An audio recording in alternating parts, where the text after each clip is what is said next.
दोस्तों, welcome to my YouTube channel. आज हम आपको शिव वर्मा की पूरी कहानी बताने वाले हैं। ये शिव वर्मा भगत सिंह के साथी थे और हिंदुस्तान सोशलिस्ट रिपब्लिकन एसोसिएशन जो एच एस आर ए था उसके मेंबर भी रह चुके हैं। ठीक है, एच एस आर ए के ये मेंबर भी रह चुके हैं। तो आइए इनकी पूरी कहानी बताते हैं। तो हिंदुस्तान सोशलिस्ट रिपब्लिकन एसोसिएशन की विचारधारा को जीवित रखा। आज़ादी के बाद भी शिव वर्मा का कहना था, आज़ादी के बाद शिव वर्मा ने इसको जीवित रखा था, एच.एस.आर.ए. को। ठीक है, एच.एस.आर.ए. को जिंदा रखा था शिव वर्मा ने। अब दूसरी लाइन, शिव वर्मा का कहना था कि स्वतंत्रता केवल सत्ता परिवर्तन नहीं है बल्कि सामाजिक और आर्थिक न्याय भी जरूरी है। वही उद्देश्य जो हिंदुस्तान सोशलिस्ट रिपब्लिकन एसोसिएशन यानी एच.एस.आर.ए. का मूल था। शिव वर्मा ने अपने जीवन को एक वैचारिक मिशन में बदल दिया था। ठीक है, जहां पर शिव वर्मा ने भगत सिंह, चंद्रशेखर आजाद जैसे क्रांतिकारियों की बात और उनकी सोच को आम जनता तक पहुंचाने का काम करना शुरू कर दिया था। ठीक है, अब आगे देखिए। शिव वर्मा ने क्रांतिकारियों के यादों और दस्तावेजीकरण, ठीक है, पर कार्य प्रारंभ किया। यानी उन्होंने भगत सिंह और हिंदुस्तान सोशलिस्ट रिपब्लिकन एसोसिएशन के विचारों, भाषण और ऑन लिखो, मतलब जो ऑन रिकॉर्ड लिखे हुए पत्र थे उनको संगठित किया। जो पत्र थे उनको संगठित किया। ठीक है, शिव वर्मा को यह डर लगा रहता था कि यदि भगत सिंह जैसे क्रांतिकारियों की सोच और विचार कहीं पर लिखा नहीं गया तो भविष्य की पीढ़ियां असल क्रांति का मतलब ही भूल जाएंगी। अब दूसरा देखिए, शिव वर्मा ने स्वतंत्रता प्राप्ति होने के बाद किसी भी पार्टी को अपनाया नहीं, किसी भी पार्टी को ज्वाइन नहीं किया और ना ही किसी पार्टी को ज्वाइन किया। ठीक है दोस्तों, यही बोल रहा हूँ मैं। इसके अलावा सामाजिक बुराई और जातीय मतभेद या पूंजीवादी जो गरीबों का शोषण करते हैं उनके खिलाफ बोलना जारी रखा। शिव वर्मा ने यह बात बताने की कोशिश की कि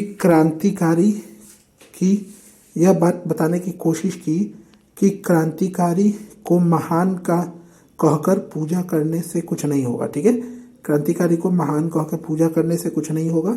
यदि क्रांतिकारियों की विचारधारा को न अपनाया गया तो यह क्रांतिकारियों के अपमान के बराबर होगा। ठीक है, अब आगे देखिए। यह कहा जाता है कि शिव वर्मा के कारण ही आज हम भगत सिंह जैसे क्रांतिकारियों को जानते हैं। ठीक है, शिव वर्मा के कारण ही आज हम भगत सिंह जैसे क्रांतिकारियों को जानते हैं। ठीक है दोस्तों, वरना हो सकता था कि अभी भी गुमनाम हो जाते वह सभी बाकी क्रांतिकारियों की तरह। इतिहास में हमारे देश को आज़ाद कराने के लिए बहुत से क्रांतिकारी रहे हैं दोस्तों। ठीक है, जिसमें से भगत सिंह भी हो सकते थे जो गुमनाम हो जाते। अब आज़ादी के बाद भगत सिंह, राजगुरु सुखदेव और आज़ाद यानी चंद्रशेखर आज़ाद जैसे हिंदुस्तान सोशलिस्ट रिपब्लिकन एसोसिएशन की क्रांतिकारी को भारत के पाठ्यक्रम से दूर रखा गया था। ठीक है, स्कूलों में उन्हें पढ़ाया नहीं गया था। शिव वर्मा ने इसको समझा और भगत सिंह जैसे क्रांतिकारियों की सोच और उनके सामने लाने का निश्चय किया। ठीक है, उनकी जो सोच थी वो सबके सामने लाने का निश्चय किया। शिव वर्मा ने भगत सिंह के लिखे हुए पत्र को संगठित किया, लेखों को संगठित किया। जैसे मैं नास्तिक क्यों हूँ, वाई आई एम एथिस्ट, बहुत फेमस बुक है, आप जानते होंगे। वही I am atheist, why I am atheist, क्रांति क्या है भी उनका एक बुक था। वाई एम एथिस्ट के बाद क्रांति क्या है, जेल डायरी के अंश जैसी चीज़ों को शिव वर्मा ने इकट्ठा करना प्रारंभ कर दिया था। ठीक है, इन चीज़ों को जोड़ने का मतलब यह था कि जनता में आने वाले वीडियो, यानी जनता और आने वाली वीडियो को, यह पीढ़ियों को दोस्तों, वीडियो को नहीं पीढ़ियों को। ठीक है, ये पीढ़ियां हैं, पीढ़ियों को। ठीक है, आने वाली पीढ़ियों को, ये गलत लिखा हुआ है, इसको आने वाली पीढ़ियों को यह बताया जा सके कि भगत सिंह जैसे एक महान क्रांतिकारी नहीं थे। भगत सिंह केवल एक महान क्रांतिकारी नहीं थे बल्कि दूरदृष्टि और राजनीतिक विचारक भी थे। साथ ही साथ शिव वर्मा की पुस्तक एक क्रांतिकारी की आत्मकथा नाम से भी थी। यानी शिव वर्मा की एक पुस्तक भी लॉन्च हुई थी जिसका नाम था एक क्रांतिकारी की आत्मकथा नाम से थी। ठीक है, इसी पुस्तक में यह बताया गया कि भगत सिंह भारत माता की जय बोलकर और फांसी पर चढ़ने के लिए केवल एक नॉर्मल क्रांतिकारी नहीं थे, केवल एक मामूली क्रांतिकारी नहीं थे जो भारत माता की जय बोलकर फांसी पर चढ़े थे, बल्कि एक धार्मिक दुश्मनी, हिंदू मुस्लिम जैसे कई परेशानियों को समझते थे और एक राष्ट्र की बात भी करते थे। शिव वर्मा की मृत्यु 10 जनवरी 1997 को 93 वर्ष की उम्र में हुई थी। ठीक है, अब आगे देखिए। भगत सिंह राजगुरु सुखदेव जैसे क्रांतिकारियों को आज़ादी के बाद 1980 से 90 यानी 1980 से 1990 में पढ़ाया जाने लगा। पाठ्यक्रमों में उनसे पहले सरकारी स्कूल के पाठ्यक्रमों में केवल महात्मा गांधी और अहिंसा की बातें होती थी, जो कि सही भी थी। असहयोग आंदोलन, चंपारण सत्याग्रह, दांडी मार्च, भारत छोड़ो जैसे कई चीज़ों का जिक्र उस समय के बुक में हुआ करता था, पुस्तक में हुआ करता था। ठीक है। आज़ादी के बाद 1980 से पहले सुभाष चंद्र बोस आज़ाद हिंद फौज के बारे में भी पुस्तकों में नहीं बताया जाता था।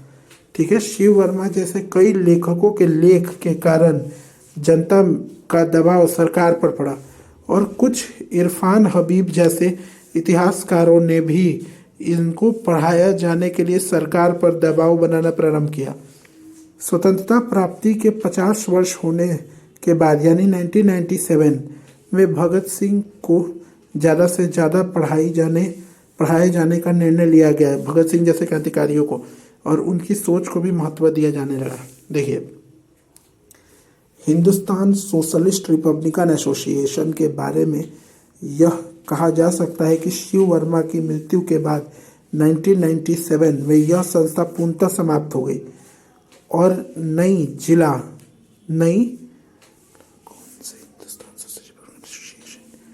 ये देखिए दोस्तों, हो गई। एक हिंदुस्तान सोशलिस्ट रिपब्लिकन एसोसिएशन का जन्म 1928 में हुआ था। ठीक है। और सारे हिंदुस्तान सोशलिस्ट रिपब्लिकन एसोसिएशन की मृत्यु, और देखिए, और हिंदुस्तान सोशलिस्ट रिपब्लिकन एसोसिएशन की मृत्यु 1997 में शिव वर्मा के साथ यह संगठन 1928 से 1931 तक अपने चरम सीमा पर था। और उनकी मृत्यु के बाद यानी शिव वर्मा की मृत्यु के बाद 1997 में हिंदुस्तान सोशलिस्ट रिपब्लिकन एसोसिएशन का अंतिम मेंबर की मृत्यु के बाद यह संस्था पूर्णतः समाप्त हो गई। ठीक है दोस्तों, यही थी कहानी। देखिए दोस्तों, हम आपको बताते हैं, यह थी शिव वर्मा की पूरी कहानी, वो भी नॉन स्टॉप, बिना रुके हुए, डायरेक्ट सीधे आपको पूरी स्टोरी बताई गई कि शिव वर्मा की स्टोरी क्या है, ताकि वीडियो ज़्यादा लंबी ना हो।